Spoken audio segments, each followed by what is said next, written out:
नमस्ते सभी को, न्यूज जनरेशन में आपका स्वागत है। यहाँ आपको मिलेंगी ताज़ा खबरें, सटीक जानकारी और हर जरूरी अपडेट बिल्कुल सरल भाषा में। जुड़े रहें हमारे साथ। अम्बेडकर जयंती और प्रधानमंत्री मोदी का हरियाणा दौरा। आज डॉक्टर भीमराव अम्बेडकर की 134वीं जयंती पूरे देश में मनाई जा रही है। इस अवसर पर प्रधानमंत्री नरेंद्र मोदी हरियाणा के दौरे पर हैं। उन्होंने हिसार में हिसार अयोध्या उड़ान सेवा का उद्घाटन किया और हवाई अड्डे के नए टर्मिनल भवन की आधारशिला रखी। साथ ही उन्होंने कई अन्य विकास परियोजनाओं का शिलान्यास किया, जिसमें यमुनानगर की परियोजनाएं और मुकर्रबपुर में एक कंप्रेस्ड बायोगैस प्लांट शामिल है। पीएम मोदी ने हिसार में एक जनसभा को भी संबोधित किया और कहा कि जल्द ही हिसार से अन्य शहरों के लिए भी उड़ानें शुरू होंगी। ये दिन बाबा साहेब के योगदान को याद करने का अवसर है। चलिए अगले खबर की ओर बढ़ते हैं।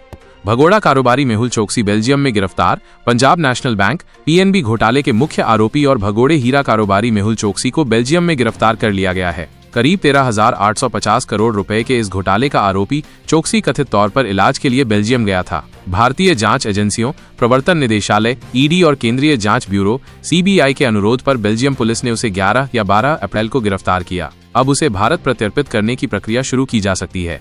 हालांकि उसके वकील का कहना है कि ये प्रक्रिया आसान नहीं होगी। चलिए अगले खबर की ओर बढ़ते हैं। अभिनेता सलमान खान को फिर मिली जान से मारने की धमकी। बॉलीवुड अभिनेता सलमान खान को एक बार फिर जान से मारने की धमकी मिली है। ये धमकी मुंबई यातायात विभाग के व्हाट्सएप नंबर पर एक संदेश के जरिए भेजी गई। संदेश में सलमान खान को उनके घर में घुसकर मारने और उनकी कार को बम से उड़ाने की बात कही गई है। पुलिस इस मामले की जांच कर रही है। ये पहली बार नहीं है जब सलमान खान को इस तरह की धमकियां मिली हैं।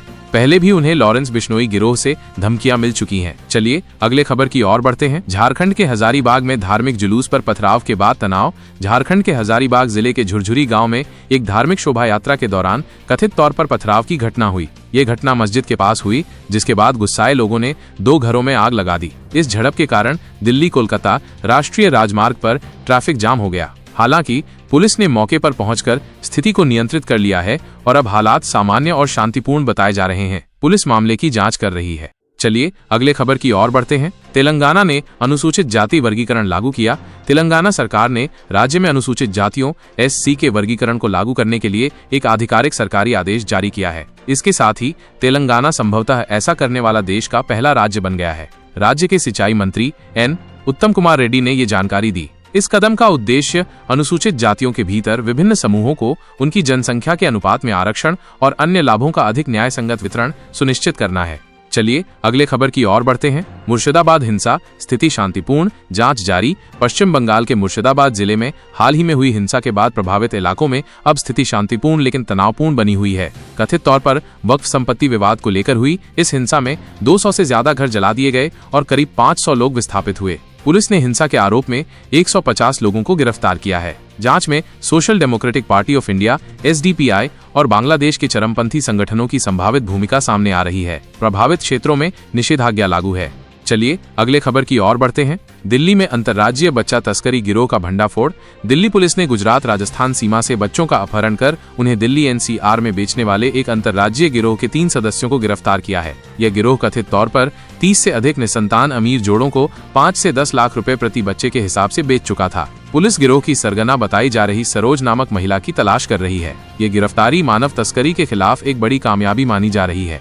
चलिए अगले खबर की ओर बढ़ते हैं। साइबर क्राइम में फंसे 540 भारतीय बचाए गए। विदेशों में फर्जी नौकरी का झांसा देकर साइबर अपराध नेटवर्क में फंसाए गए 540 भारतीयों को सफलतापूर्वक बचा लिया गया है। भारतीय वायुसेना के विमान इन नागरिकों को म्यांमार, थाईलैंड और कुछ अन्य देशों से वापस दिल्ली लेकर आए हैं। ये भारतीय बेहतर भविष्य की तलाश में विदेश गए थे, लेकिन वहां उन्हें जबरन साइबर अपराधों में शामिल कर लिया गया। सरकार की इस पहल से कई परिवारों को राहत मिली है। चलिए अगले खबर की ओर बढ़ते हैं। DRDO ने विकसित किया शक्तिशाली लेजर हथियार। रक्षा अनुसंधान एवं विकास संगठन DRDO ने भारत में ही 30 किलोवाट का शक्तिशाली लेजर हथियार विकसित किया है। यह हथियार दुश्मन के ड्रोन, मिसाइल और यहां तक कि हवाई जहाज को भी 5 किलोमीटर की दूरी तक मार गिराने में सक्षम है। यह रक्षा प्रौद्योगिकी के क्षेत्र में भारत की एक महत्वपूर्ण उपलब्धि है और देश की हवाई सुरक्षा क्षमताओं को और मजबूत करेगा। इस स्वदेशी हथियार का विकास आत्मनिर्भर भारत अभियान को भी बल देता है। चलिए अगले खबर की ओर बढ़ते हैं। बिहार पीएम मोदी की मधुबनी रैली की तैयारी। RJD मनाएगी अम्बेडकर जयंती। बिहार में प्रधानमंत्री नरेंद्र मोदी की आगामी मधुबनी रैली की तैयारियां जोरों पर हैं। NDA के नेता और कार्यकर्ता इस रैली को सफल बनाने के लिए बैठकें कर रहे हैं। दूसरी ओर राष्ट्रीय जनता दल RJD आज राज्य भर में पंचायत स्तर पर डॉक्टर अम्बेडकर जयंती मना रही है, जिसमें बाबा साहेब के विचारों पर चर्चा की जाएगी और भाजपा पर निशाना साधा जाएगा। राज्य में आगामी विधानसभा चुनावों को लेकर राजनीतिक गतिविधियां तेज हो गई हैं।